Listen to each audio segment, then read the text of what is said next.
नमस्कार मित्रों, success point में आप सभी का स्वागत है। मैं ऋतिक। आज हम पढ़ेंगे क्लास 10th की पोएम जिसका नाम है फायर एंड आइस। इसके लेखक हैं रॉबर्ट फ्रॉस्ट।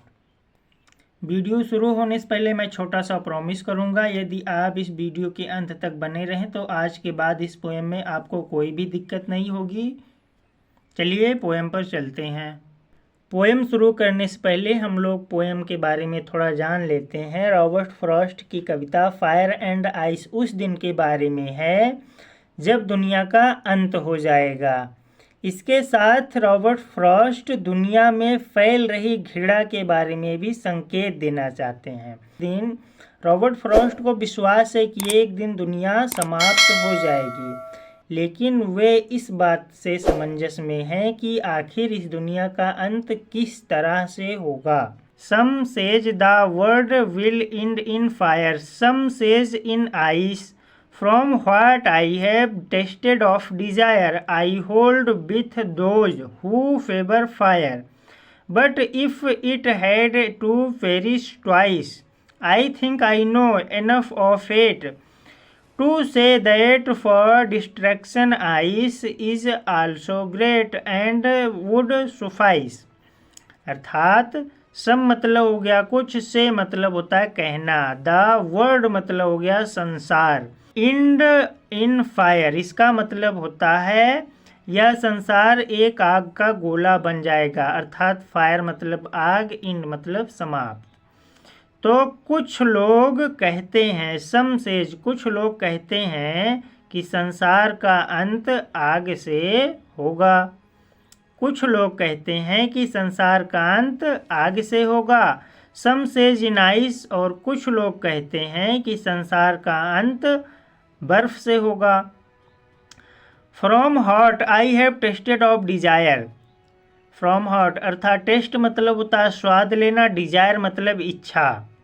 अर्थात जहाँ तक मैंने इच्छाओं का स्वाद लिया है, जहाँ तक मैंने इच्छाओं का स्वाद लिया है, या फिर आप ऐसे कहिए जहाँ तक मेरे अनुभव की बात है, I hold with those who favour fire, मैं पक्ष में हूँ, विथ दोज उन लोगों के, हु फेवर जो पक्ष में हैं, फायर आग के।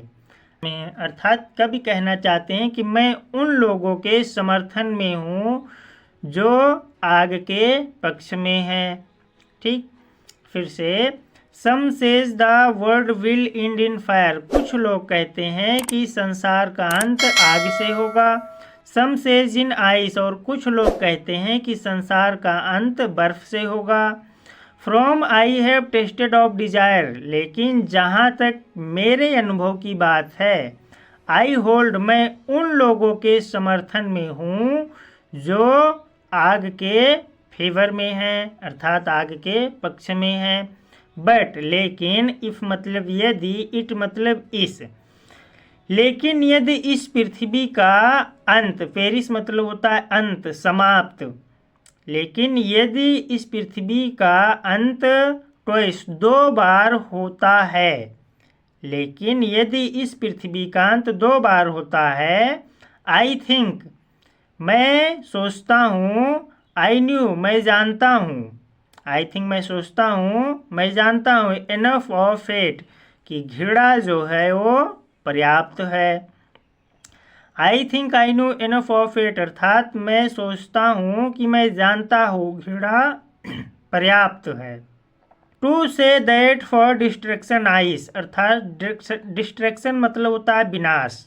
टू से यह कहने के लिए, फॉर डिस्ट्रैक्शन आइस की विनाश के लिए बर्फ भी इज आल्सो ग्रेट, यह कहने के लिए कि बर्फ भी पृथ्वी का विनाश कर सकती है, इज आल्सो ग्रेट और यह भी महान है।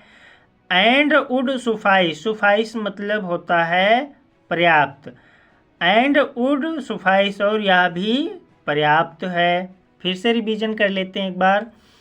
सम से the world will end in fire, कुछ लोग कहते हैं संसार का अंत आग से होगा। सम से इन आइस और कुछ लोग कहते हैं संसार का अंत बर्फ से होगा। From what I have tested of desire, लेकिन जहाँ तक मेरे अनुभव की बात है, आई होल्ड, मैं उन लोगों के समर्थन में हूँ जो आग के पक्ष में हैं। लेकिन यदि इस पृथ्वी का अंत 2 बार होता है तो मैं सोचता हूँ, मैं जानता हूँ कि घृणा भी पर्याप्त है यह कहने के लिए कि बर्फ भी पृथ्वी का अर्थात इस संसार का डिस्ट्रैक्शन विनाश कर सकता है। इज आल्सो ग्रेट, और यह भी महान है। एंड सुफाइस, और पर्याप्त है। वीडियो पसंद आई हो तो अपने मित्रों के साथ भी शेयर कीजिए ताकि वे भी इसका लाभ ले सकें। धन्यवाद।